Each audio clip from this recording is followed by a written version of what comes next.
everything that we see in the US now, we were seeing 10, 15 years ago in South Korea. So I always see it as being now that kind of cutting edge postmodern place where you see the intersection of culture and technology in the same way that we used to see in Japan years ago.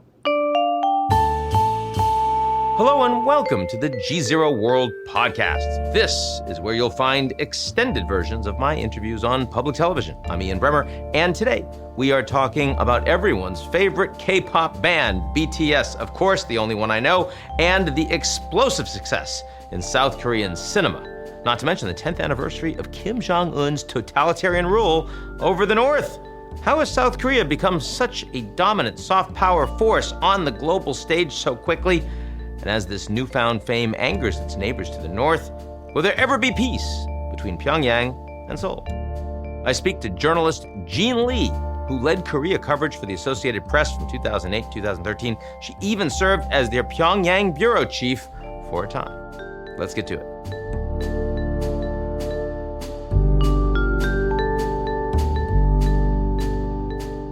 The GZERO World podcast is brought to you by our founding sponsor, First Republic. First Republic, a private bank and wealth management company, places clients' needs first by providing responsive, relevant, and customized solutions. Visit firstrepublic.com to learn more.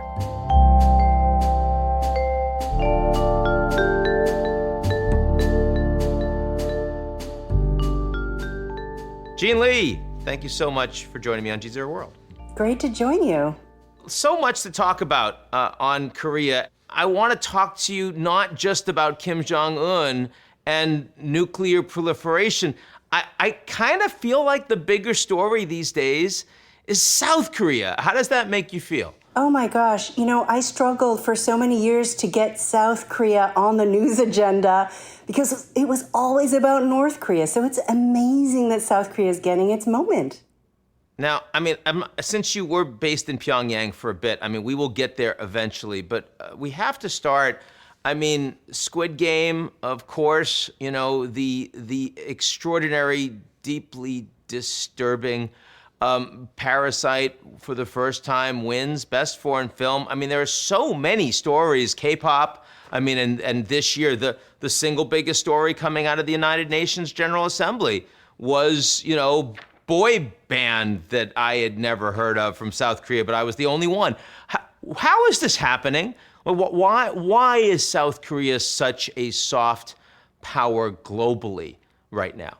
I just got an email today from a friend who tells me that his stepkid in Cuba is a huge BTS fan. And I just thought that was so amazing because it shows the potential power that South Korea's cultural exports can play in its soft power diplomacy.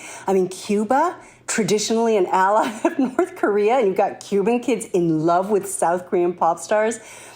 I think that this is such an interesting moment. There are a couple of things. South Korea, we have to remember that this is a country that has evolved so much from the time I was a kid. Now, I'm Korean American, I'm second generation Korean American, but I was raised going to South Korea in the 70s and 80s. And it went from being this very poor country in a very kind of authoritarian society into becoming a young and vibrant democracy. And I think about how the generation that came of age in the late 80s and early 90s, that's my generation in South Korea. They've been exposed to the world post-Seoul Olympics 1988 with the explosion of the internet that has allowed them to access the rest of the world as well. And they've grown up in a democracy. And all of these things together have meant that we've seen South Korea just blossom into this really vibrant country, both politically and culturally. I'm absolutely excited because as a Korean American, nobody knew where South Korea was. They vaguely had heard about the Korean War, but they didn't know where it was. And so suddenly to have this be these bands and these movies be such a household name, and for people to be looking for Korean restaurants, asking me about Korean dramas, asking me for advice about where to visit South Korea, there's definitely a sense of Korean pride. And it's such a change from the way that I grew up in post-Vietnam War America, where being Asian was something that was difficult at times, to be honest. And now it's hip to be Korean. It's amazing. Now, 20 years ago, even 10 years ago, you'd have a lot of these conversations about Japan and Japanese rock and fashion forward and whiskey and you name it. What's different about it? I think we have to acknowledge that South Korea, in a sense, is building on everything that they learned from Japan as well, because even in South Korea, there was so much that was inherited from the Japanese, not only because of a colonial period where the Japanese occupied Korea from 1910 to 1945, but also more in recent decades, they did look to Japan as a country that was able to engage internationally and export its culture. Where have they taken it since then? South Koreans are not only good at emulating, but they are really good at innovating, and they've proven that. I think there was a lot of question for years about whether South Koreans were just copying technology, but I think they've proven in the last 10, 15, 20 years that they can innovate as well. I mean, you go to, and I know you've probably been to South Korea, you go Many there, times, yes. And it feels like this postmodern place now where it's so wired, everything is so high tech. Everything that we see in the U.S. now, we were seeing 10, 15 years ago in South Korea. So I always see it as being now that kind of cutting edge postmodern place where you see the intersection of culture and technology in the same way that we used to see in Japan years ago. And also South Korea, the historic sense, very conservative society, a very gender segregated society. And I mean, clearly with the way South Korea is portraying itself on the global stage, those things also seem to be changing very quickly as well. Does it feel like society is moving that quickly in terms of, really integrating the whole society? So on that point, I would say that South Korea is still in a period where they have some growing pains when it comes to making sure that all sectors of society are developing at the same warp speed that their economy is developing. It's still very difficult for women. They are not where they need to be when it comes to gender parity. If you look at the charts produced by the OECD, for example, when it comes to the gap in pay between genders, South Korea, unfortunately, is at the very bottom. And so I think, and then there's also the inclusion of the diverse parts of South Korea's society that they still need to work on. This is a country with a really low birth rate. So they do need to think about how to incorporate people from other countries as well as women in the workplace so that they can maintain the economy, maintain the lifestyle, support the future economy. And this is something that they're grappling with because it's always a question of culture when it comes down to it. The South Koreans, they've developed and changed so much, evolved so much so quickly, and they're still grappling with what is Korean that we need to hold on to, what's traditional, what is our culture, and what do we need to give up in order to be a first world country, a donor nation, an international globalized country. And I don't think they're quite there yet, but I think that they're making the baby steps toward becoming a more globalized, inclusive society, but they have a long way to go.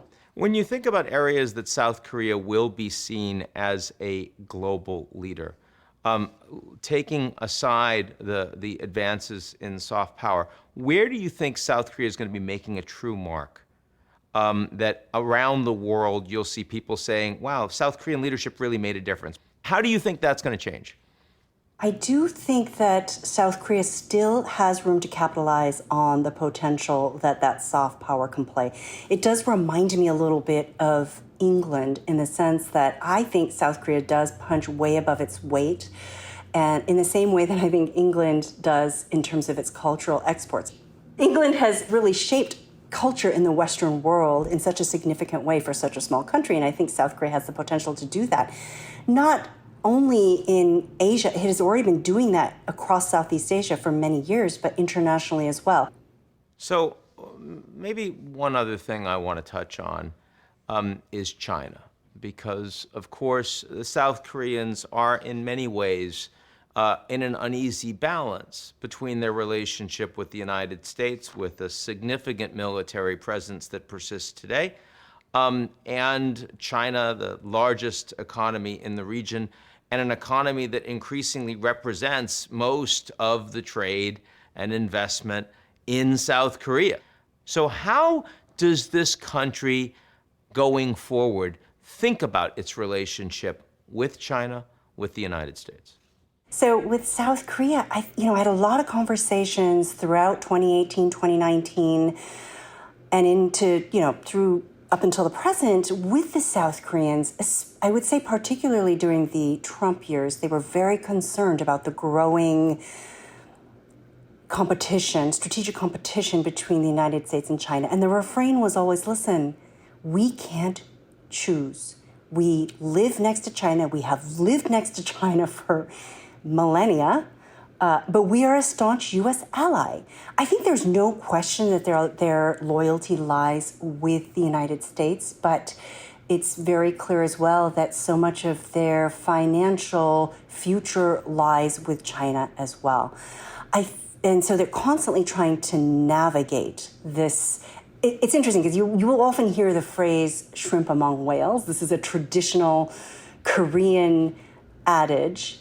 And in a way, the Korean Peninsula is this tiny little country wedged between superpowers in the region. So traditionally, it would have been China and Japan, but I would say that the United States is certainly part of the broader regional hierarchy. And so they've always had to think about how do they maintain their relevance? How do they their existence when you've got these countries where if they are jockeying, Korea could easily be a casualty.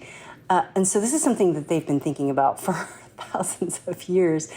Now, I do think that South Korea is very staunchly with the United States. But as you point out, China is their biggest trading partner. And so one of the challenges for the South Korean government, present and future government, is to try to figure out how they're going to define that relationship and also perhaps pull away from their dependence on China a little bit so that they aren't subject to the kind of retaliatory measures that China has taken in the past when they haven't been happy with South Korea's political decisions. So it's been a tough learning lesson for the South Koreans, who first looked at China as this potential for so much of their financial future. And now we're starting to see that it comes with strings attached. It doesn't come unconditionally, and are trying to figure out how to maintain that relationship, but also build new financial relationships so that they're not completely dependent on China.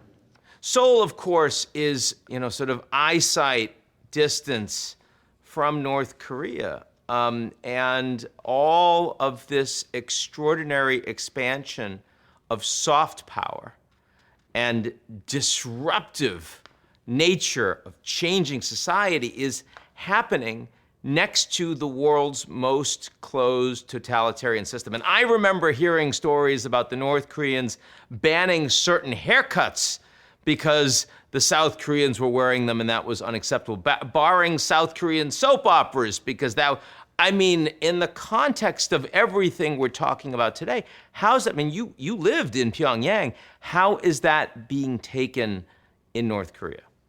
I'd like to think that deep down, the North Koreans are secretly proud of BTS and of these Koreans who've made it to the top of the pop cultural world. But officially, South Korean content is prohibited. It does go back and forth, I should say, because we had this amazing moment in 2018, that moment of diplomacy, when Kim Jong-un did step out onto the world stage and he met with then President Trump, he met with President Moon Jae-in, and President Moon Jae-in of South Korea brought K-pop stars to Pyongyang. So I imagine there was a period where it was okay, but this type of thing goes back and forth, and we are back to a period where it is totally taboo.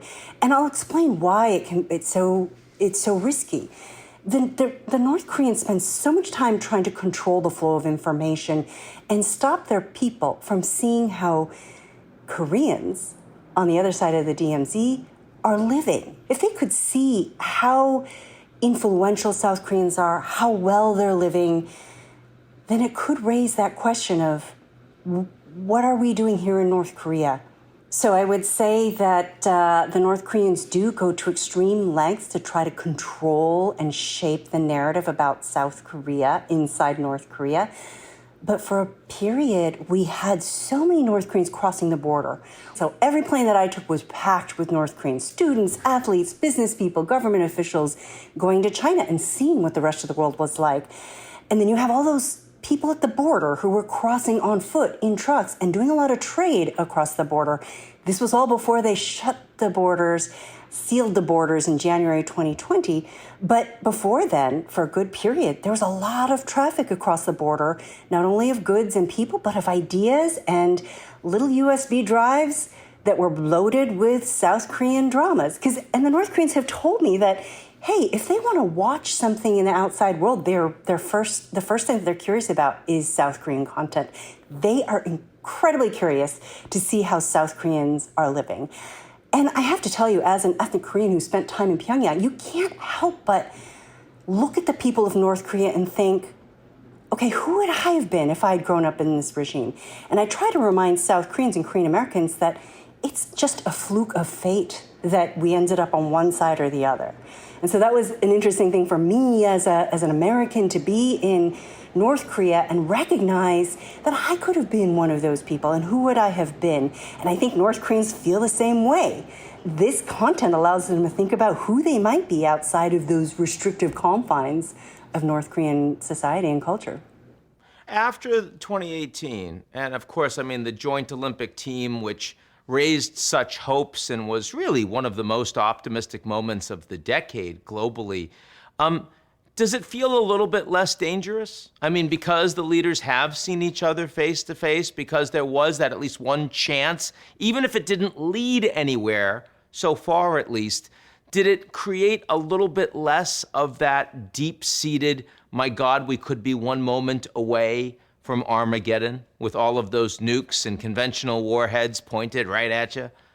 I don't think I ever felt safe or comfortable because I knew that behind all the theater and drama of the summits of 2018, the North Koreans were still working on the nuclear program. I never for a minute thought that they were hitting the pause button on that development. And what I was concerned about all this time is, are they fooling us into thinking that we're going to be a bit safer when all along they're working just as hard as ever on that arsenal? And I think that that's the case. And that is the case I've been making all along, is that even as we reach out to the North Koreans and try to engage them, which is something that I do encourage, we have to, it doesn't mean that we give up our sense of distrust or sense of skepticism. I think we need to hold on to that and be very realistic that these nuclear weapons are incredibly important to them and that they will continue, because they don't trust us either, they will continue to build this arsenal even as they reach out diplomatically. I will be honest, I feel much more under threat today than I did when I was there, because Kim Jong-un has used the time effectively to expand that arsenal to a degree where it is a verifiable threat, not only to the region, but I would say to the world and to the Korean people. So I think that I don't have any sense of safety even after the diplomacy of 2018. So the South Koreans, of course, have done an absolutely spectacular job in response to COVID. I mean, really, among larger countries, you'd probably give them the top marks in the world, leading with science, everyone paying attention, just kind of moving on. North Korea, we literally have no idea. Do you have any sense of what's happening with COVID in North Korea? So what I can tell you is that it's hard to imagine that there was no COVID in a country that shares a long border with China, where you had people crossing the border every day.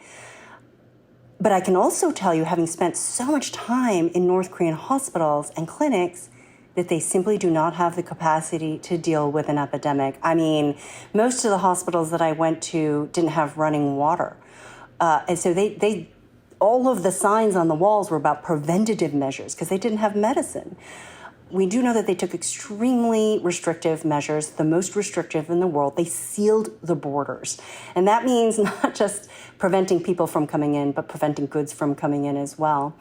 And they do report testing to the WHO. And I do it on a regular basis.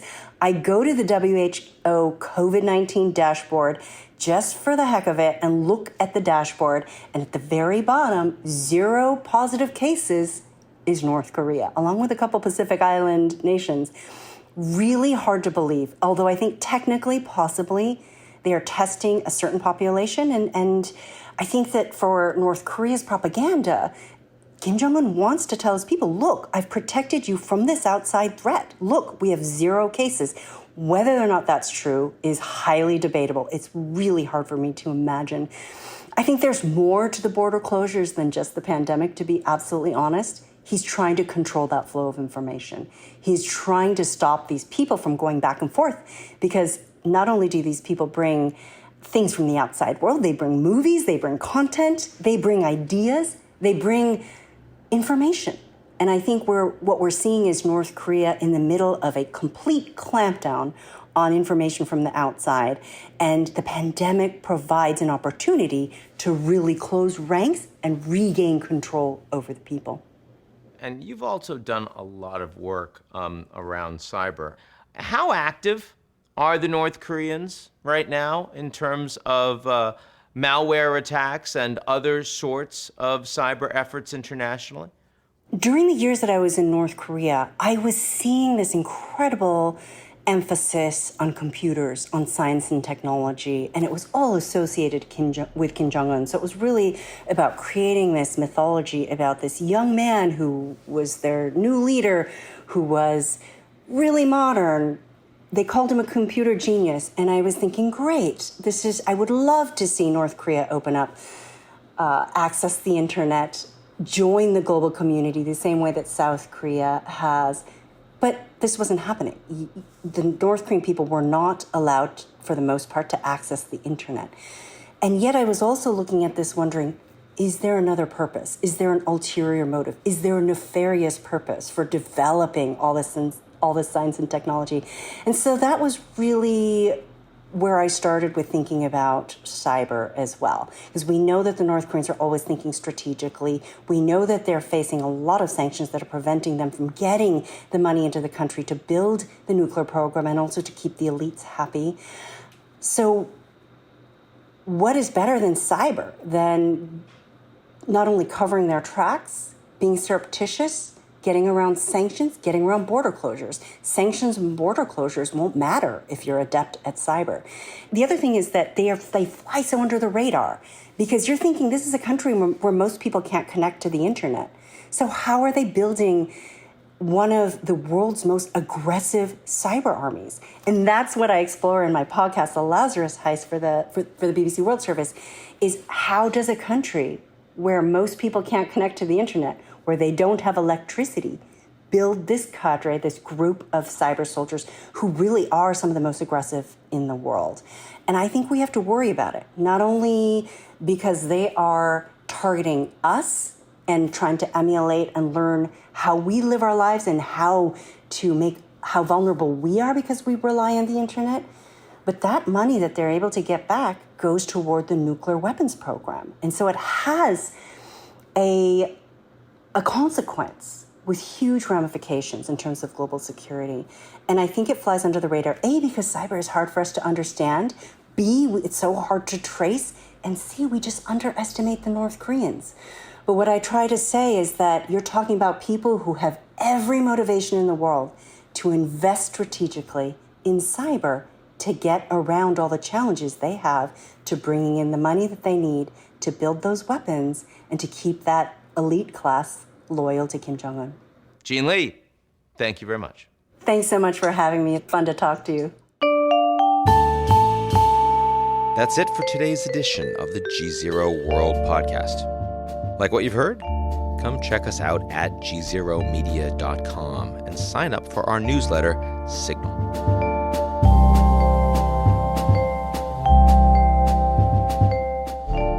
GZERO World podcast is brought to you by our founding sponsor, First Republic.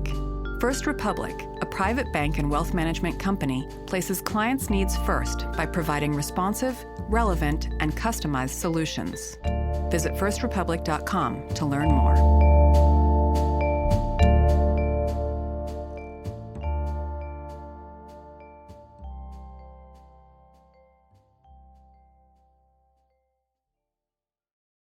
You're listening to the GZERO World with Ian Bremmer podcast, your weekly geopolitical deep dive into the world's biggest news stories, featuring in-depth conversations with global leaders and newsmakers. To get more of GZERO's insights on global politics every morning, sign up for our free newsletter, GZERO Daily, at gzeromedia.com.